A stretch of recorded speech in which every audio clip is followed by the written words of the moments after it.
जी के चरणों में बहुत बहुत दंडवत, बहुत बहुत प्रणाम। महाराज जी ने कठोर साधना की है, तपस्या की है, बर्फ में रहकर।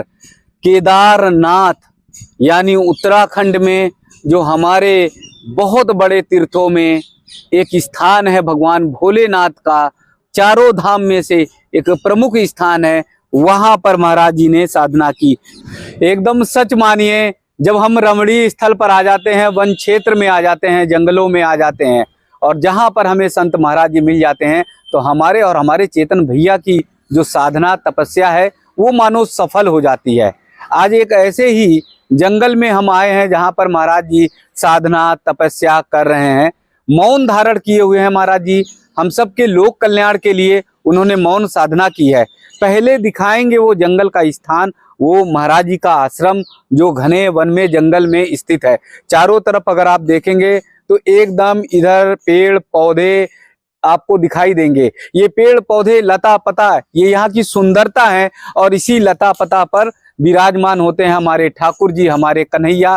त्याग और साधना इसी धरती से शुरू होती है जहां पर संतगण करते हैं। अब आप सब दर्शन करिए संत महाराज जी का।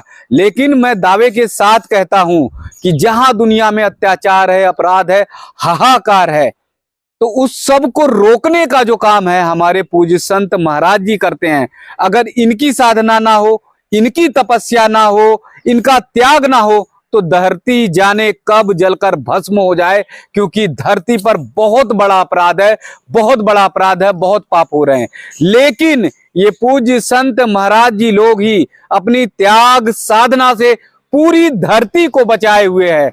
जंगलों में रहकर ये साधना करते हैं, ये अपने त्याग साधना से मौन धारण करते हैं, वर्षों वर्ष तक प्रसाद ग्रहण नहीं करते हैं, प्रसाद नहीं लेते हैं। वो सिर्फ और सिर्फ केवल हमारे और आपके लोक कल्याण के लिए। तो ऐसे संत महाराज जी के चरणों में बहुत बहुत दंडवत करिए, जिन्होंने मौन धारण किया हुआ है और हम सब के लोक कल्याण की यानी विश्व कल्याण की सदैव कामना करते हैं। तो आइए चलते हैं, महाराज जी से साक्षात्कार करते हैं।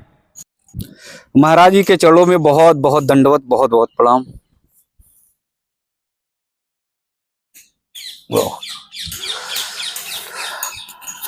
महाराज जी मौन धारण किए हुए हैं, और इसलिए कुछ आशीर्वाद हमारे भक्तों तक पहुंचे, हमारे संसार तक पहुंचे, और हम लोगों को पता चले कि जिस आधुनिक युग में हम जी रहे हैं, वहां पर हमारे संत महाराज जी लोगों का त्याग साधना कितनी बड़ी है। इस आधुनिक युग में भी सारी सुख सुविधाओं को छोड़कर जंगलों में रह रहे हैं।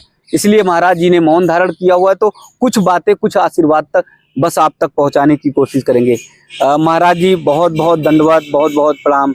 कहाँ पर पहले साधना आपने की, जो हम भक्तों तक पहुंच जाए? श्री धाम केदारनाथ। महाराज जी ने कठोर साधना की है, तपस्या की है, बर्फ में रहकर। केदारनाथ यानी उत्तराखंड में, जो हमारे बहुत बड़े तीर्थों में एक स्थान है, भगवान भोलेनाथ का चारों धाम में से एक प्रमुख स्थान है। वहां पर महाराज जी ने साधना की। कितने वर्ष तक बर्फ में रहे महाराज जी केदार धाम में?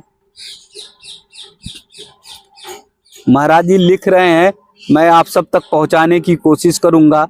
करीब 3 वर्ष तक महाराज जी बर्फ में रहकर उन्होंने साधना तपस्या की है। आप ये समझिए, बर्फ में रहना, और केदारनाथ में हमेशा एकदम कड़ाके की ठंड पड़ती है, वहां पर रहकर महाराज जी ने साधना और तपस्या की। तो इसी वस्त्र में ऐसे ही धारण थे, ऐसे ही आप महाराज जी का ये स्वरूप देखिए।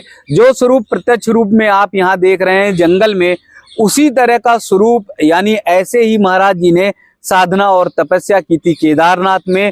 और कठोर साधना तपस्या करने के बाद वो ब्रज में पहुंच गए, और ब्रज में आकर एक कुटिया बनाई, एक आश्रम बनाया, और इस कुटिया और आश्रम में रह रहे हैं। तो बाल योगी घर बचपन से ही छोड़ दिया जी?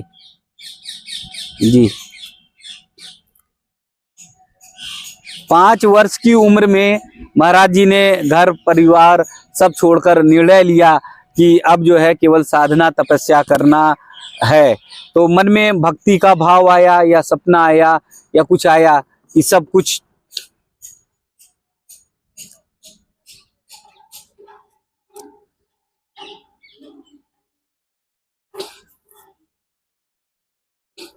पाँच वर्ष की ही उम्र में महाराज जी को भक्ति का ऐसा भाव आया जैसे ध्रुव को आया, कि उन्होंने निर्णय लिया कि परम पिता परमेश्वर की आराधना करनी है, तपस्या करनी है। उसी तरह का भाव आया और महाराज जी घर परिवार सब छोड़कर चल दिए। 3 वर्ष तक महाराज जी ने कठोर साधना और तपस्या की। मौन धारण किस लिए किया हुआ है, क्या है, हम सब के भक्तों तक अगर पहुंच जाए, हम सब तक पहुंच जाए तो हम लोग के लिए बहुत बड़ा उपकार होगा।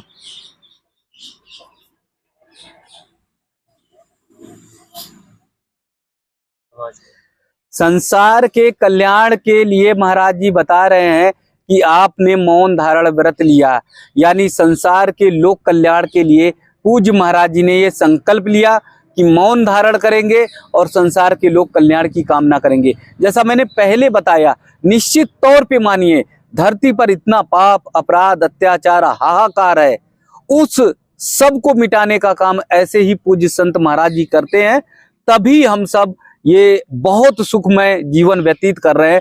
तो इसलिए ऐसे पूज्य महाराज जी के चरणों में तो हम सबको बार बार दंडवत बार बार प्रणाम करना चाहिए। तो महाराज जी यहाँ पर आश्रम का निर्माण हो रहा है, सब भक्तों के आने जाने का जो भी होंगे, तो प्रसाद की व्यवस्था सब कुछ होगी, सारे भोलेनाथ की कृपा रहेगी। जी महाराज जी रामलला के दर्शन करने गए कि नहीं, वो आए दर्शन कराएं जी। तो महाराज जी ने संकल्प भी लिया है 4 महीने तक अग्नि में तपने का, तपस्या भी कर रहे हैं महाराज जी। तो यहाँ आप देख सकते हैं ये अग्नि के कुंड महाराज जी ने बनाए हैं, जो दिन से शुरू हो जाता है, प्रारंभ हो जाता है।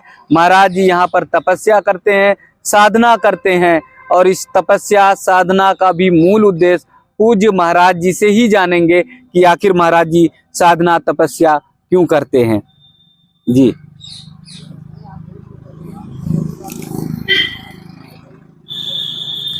फिर महाराज जी का बार बार वही उत्तर आएगा, मुझे भी पता है, क्योंकि ये पूज्य संत महाराज हमारी भारतीय संस्कृति में जो संत महाराज जी होते हैं वो सब लोग कल्याण के लिए, परोपकार के लिए। इसीलिए तो हमारे यहाँ चाहे राजा दधीची हो, जिन्होंने अपने अस्थि पंजर को दे दिया वज्र बनाने के लिए, या फिर संतगण ऋषिगण हो, वो लोग कल्याण का काम करते हैं।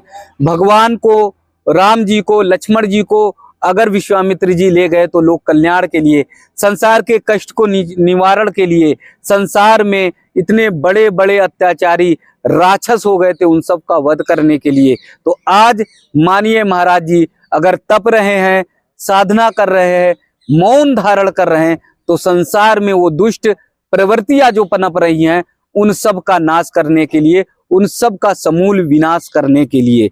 तो महाराज जी संसार में जिस तरह से राम मंदिर बन रहा, अभी मोदी जी ने अबू धाबी में भव्य मंदिर का निर्माण जो हुआ था उसका शिला पूजन कराया, लोकार्पण किया, वहां पर भी हमारे राम जी विराजमान है। तो पूरी दुनिया में धीरे धीरे धीरे धीरे सनातन का ही परचम लहराएगा, सनातन ही पूरी दुनिया को सुख शांति देगा जी। महाराज जी इसका भी उत्तर हम सबको दे रहे हैं, और देखिए पूरे शरीर पे महाराज जी के जी।